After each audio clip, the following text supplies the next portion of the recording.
네, 최근에 뉴정치본색 시작하겠습니다. 오늘의 촌철살인의 논객들 소개드립니다. 정계환 정치평론가, 김민아 시사평론가, 조수진 변호사 함께하고 있습니다. 안녕하세요. 안녕하십니까. 예, 지금 저 아브레우 고문, 액트지오 아브레우 고문이 기자회견을 하고 있는데 속보가 계속 뜨고 있어요. 그렇죠. 그래서 오기 직전에 몇 개들을 쭉 뽑아봤는데 쿠키뉴스가 이 속보를 가장 먼저 전해서 요거 한번 보여주실래요? 예. 아브레우 액트지오 대표라고, 이것도 이제 잘못된 표기인데 아브레우 씨는 지금 고문. 액트지오의 고문입니다. 예. 우리나라 기자들 좀 정신 좀 차리세요. 액트지오 고문이고요. 그리고 이 액트지오가 본인의 회사는 지금 아닙니다. 동해 내 저류층 덮개함을 확인했다. 그러니까 모양이 그렇게 생긴 것, 유망 구조를 확인했다는 이야기고요. 그다음에 경제성 있는 탄화수소는 아직 발견하지 못했다. 이렇게 이야기를 하고 있습니다. 이분 역시 과학자네요. 나라가 이게 뭡니까? 일개 학자가 어떤 네. 의견을 냈던 걸 가지고 대통령이 발표를 하고 그렇죠. 이게 뭐 유전이다, 듀바이다, 어떤니 뭐 2,000존이 뭐 2,400존이 이런 이야기하면서 온 나라가 지금 막 발칵 뒤집어져 있지 않습니까? 그렇죠. 대한민국 수준이 이거밖에 안 됩니까? 대한민국 수준이 이거밖에 안 되냐고요. 근본적으로 저는 질문을 던져야 하는 것, 하나하나 낱개로 따져봐야 하지만 정말 어기 막힌다. 대한민국이 어떻게 거꾸로 돌아가도 이렇게 돌아갈 수 있느냐. 국민 여러분 한번 생각해 보십시오. 어기 막힌다는 게 억장이 무너진다, 뭐 이런 그렇죠. 이런 표현이죠. 뭐 예. 경상도 사투리인데 어기 예, 막힌다. 어기 막힌다 하는 어기 경상도 막힌다. 사투리. 그래요? 나는 예. 전국 각지 출신들이 다 있네요. 다 있네. 아, 수원이니까. 저는 경기도, 예. 네, 호남, 영남, 호남. 경기도 다 있네. 예. 전국적입니다. 아, 우리나라 그러네.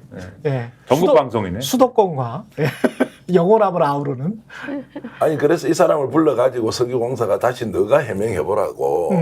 국가기관이 뭡니까? 국가라는 곳이, 정부라는 곳이 정책을 집행하는 단위, 그리고 공기업이 얼마나 진중을 거듭해야 합니까?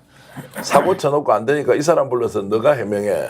아니, 석유공사한테 뭐 할 필요는 없어요. 왜냐면 대통령이 사고를 친 거기 때문에. 대통령이 사고 친 분은 대통령이고, 그거 수습하는 사람들은 지금 항상 아랫사람들, 뭐 이런 상황인 것 같습니다. 네, 이 아브레우 고문이라는 분이 네. 아무튼 지금 뭐 얘기를 쭉 하는 상황이어서 예. 다 정리가 되려면 기사가 완결된 형태로 나오려면 시간이 걸릴 것 같지만 그렇죠. 지금까지 나온 얘기를 종합을 하면 이런 얘기인 것 같아요. 첫째로 본인의 시각에서 본인의 이론적 근거에 따라서 본인의 경험적 근거에 따라서 어쨌든 했다. 지금 이 네. 분석을 해본 결과 네. 자기 생각에는 어쨌든 유망한 구조가 있는 것 맞다. 여기서 유망 구조라는 거는 여기에 뭔가 석유나 가스가 들어있을 만한 뭔가 공간이 있을 것으로 추정된다라는 거. 그러니까 탄화수소가 차 있는 것 같다. 그러니까 그거는 예. 그거 좀 이따 말씀드리고 예. 어떤 구조가 있다는 거. 그리고 그렇죠. 그 구조의 존재를 아마도 암시하는 여러 가지 증거들이 내 생각에는 있는 것 같다고 판단했다. 그렇죠. 요거를 얘기했고 예. 그다음에 그런데 이게 예를 들면 내가 이렇게 유망한 구조가 있다라고 판단한 근거도 있지만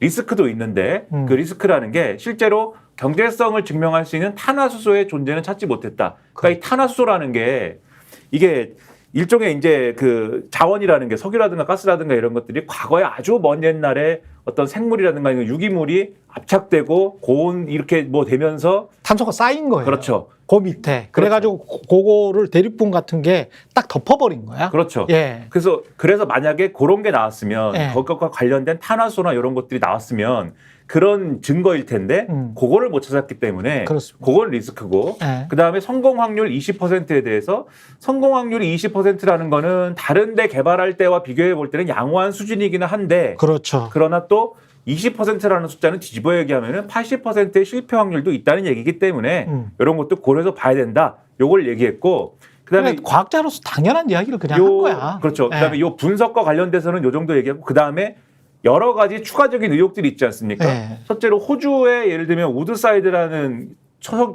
호주 최대 석유 회사가 여기를 조강권까지 사가지고 50%가 사가지고 여기를 개발하려고 했는데 떠났는데 그렇죠. 그러면 그쪽의 판단은 뭔가 여기가 경제성이 없다라든지 잘 사업이 안 될 것 같다는 판단을 했을 건데 당신 견해하고 왜 다르냐 이런 거에 대해서 이 아브레우 고문은 그쪽에서는 아마도 뭐 이분은 근데 뭐 우드사이드에 소속돼 있는 사람은 아니니까 그렇죠. 석유공사나 정부하고 같은 대답을 했어요. 그쪽에서는 충분한 내가 확보한 것보다는 내가 어쨌든 넘겨받은 것보다는 충분하지 않은 어떤 데이터를 가지고 충분한 단계로 진입을 하지 않았기 때문에 그런 판단했을 것이다라고 얘기했고 그다음에 집이 아니죠. 본사가 왜 그러냐. 집이 왜 그러냐. 그렇죠? 집이냐 왜 본사가. 예. 거기에 대해서는 그것은 이제 집이 맞다.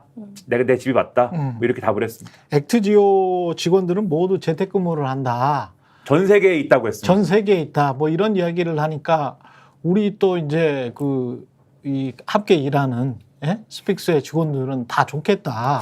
뭐 이렇게 재택근무를 하니까 그런 이제 어떠십니까? 카톡에서 그런 이야기를 그렇게 하죠 그러면. 카톡에서 스픽스도. 그런 이야기를 하더라고요. 그래서 제가 그 밑에다 써놨어요. 다 프리랜서란 이야기야. 그건 좀 이게 그러니까 안 되겠다. 전부 다 프리랜서고 정직원이 없다는 이야기고 그러니까 연매출이 한때 한 3천만 원 나왔다는 이야기거든요. 그러니까 이 사람들이 뭐 10명이나 만약에 있다면 이 프리랜서들이 3천만 원으로 먹고 살 수는 없잖아. 다른 일도 했다는 이야기지. 예, 그런 이야기입니다. 그러니까 그동안 이 전문가들이 일부 예. 말을 보태온 것처럼 프로젝트 단위로 모이는 전문가 그룹처럼 자기는 이제 설명을 하고 있는 거예요. 과연 그렇죠. 근데 그 전문가들이 누구고 어느 정도의 전문성을 가졌고 역량이 있느냐는 뭐 별도 평가의 문제지만 예. 그런데 이 아브레우 고문의 이력이라든가 그런 일하는 방식 그리고 뭐 이게 공간이 자택이라는 것 자체가 엄청난 문제나 어떤 사기의 가능성을 보여주는 것까지는 아닐 텐데 근데 그건 아닌데 이 상황 자체가 그렇죠. 상황 자체에 대한 의문들이 있다. 대통령이 너무나 심하게 과장해서 이야기를 했구나. 이 사람은 80%의 실패 가능성도 있다는 이야기다라고 하면서 이 사람이 오히려 과학적이고 객관적으로 지금 진술하고 있거든요.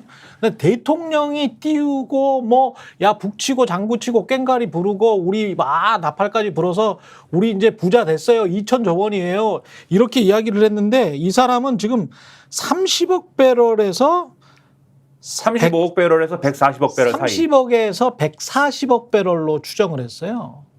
그러니까 140억 배럴이라고 이야기를 하면서 야 140억 배럴이면 2천조 원이야. 이게 뻥이었다는 이야기지. 이 사람이 가장 긍정적으로 추정하는 사람도 있으면 30억에서 140억 배럴. 그 계산법도- 최대치를 이야기를 해버린 거야. 그 계산법도 예. 배럴당 그럼 얼마로 추정한 것이냐. 그렇죠. 배럴당 100달러로 추정했다는 얘기 아닙니까? 지금 단순 산수라는 거예요, 그게. 그러네. 삼성전자 시총 5배라는 액수가. 예. 그게- 100달러로 추정한 거네요. 그렇죠. 그렇게 해가지고 이제 환율 지금 13 곱한 거죠. 그렇죠. 그러면 배럴당 100달러는 그럼 맞습니까, 그게? 그럼 지금 아니지. 그러니까요. 지금 60달러 정도밖에 안 되는데. 그러니까 안 맞는 얘기를 한국에서 이렇게 콸콸콸 쏟아지는데 그때는 그러면 석유 가격이 떨어져야지 올라가나? 아, 그런 논리가 있겠고. 이제 제일 중요한 게 탄화수소 누적된 사실이잖아요. 근데 네. 그거 아직 발견 자기도 못했다라는 모른다는 거지. 거를 예. 얘기했다는 게 제일 과학적으로는 중요한 사실 같고요. 그렇죠. 근데 그 의문이에요. 그러니까 우리나라에 어쨌거나 이렇게 뭐 저류층이나 덮개암이라도 발견됐다는 거는 저는 굉장히 긍정적이라고 보는데 다만 이 정도 단계면 다음 대통령 정도에서 발표를 하실 사안이 아닌가. 이걸 그리고 대통령이 발표하실 일이며 시기인가. 본인이 급했잖아. 아니 근데 이 정도 사안에서 지금 이 아브레우 고문이 들어와서도 이 정도로 얘기하는 상황이면 이제 내일 오늘 오후만 돼도 외신에서 얼마나 비웃겠어요. 저는 그게 너무 지금 KBS는 어떡하지? 걱정돼요. 예, 대통령 발표했을 때 우리 산유국 된 것처럼 보도를 했고 열 꼭지를 연달아서 열 꼭지를 연달아서 네. 보도하면서 조선일보는 아직도 포기하지 않았어요. 지금 네. 조선일보 온라인 일면에 들어가면 굉장히 긍정적인 뭐 성공 확률 뭐 몇 프로 이렇게 아직도 띄워놓고 근데 있습니다. 지면에서는 약간 망설여요. 조선일보도. 지면에서는 이걸 막 크게 막 뭐 팡파르까지 울리는 분위기는 아니고 그렇죠. 다만 그래도 야 돈 생기면은 복지는 안 했으면 좋겠어 뭐 이 정도 이 정도 스탠스인데 그러니까 사실은 모든 전문가들이나 이런 시장의 어떤 분위기를 아는 사람들도 이거는 그러니까 이게 성공 확률이 있느냐 없느냐 그리고 이거를 시출을 하는 게 맞느냐에 대해서는 뭐 의견이 분분할 수 있고 그리고 이 정도 나왔으면 시출을 하는 게 맞다라는 의견도 사실은 상당 부분 있습니다. 그건 맞는데 그래서 시출을 하지 말아야 된다까지 얘기하기는 어려운 부분이 있을 수도 있지만 가장 의문이 되는 건 지금 말씀하신 대로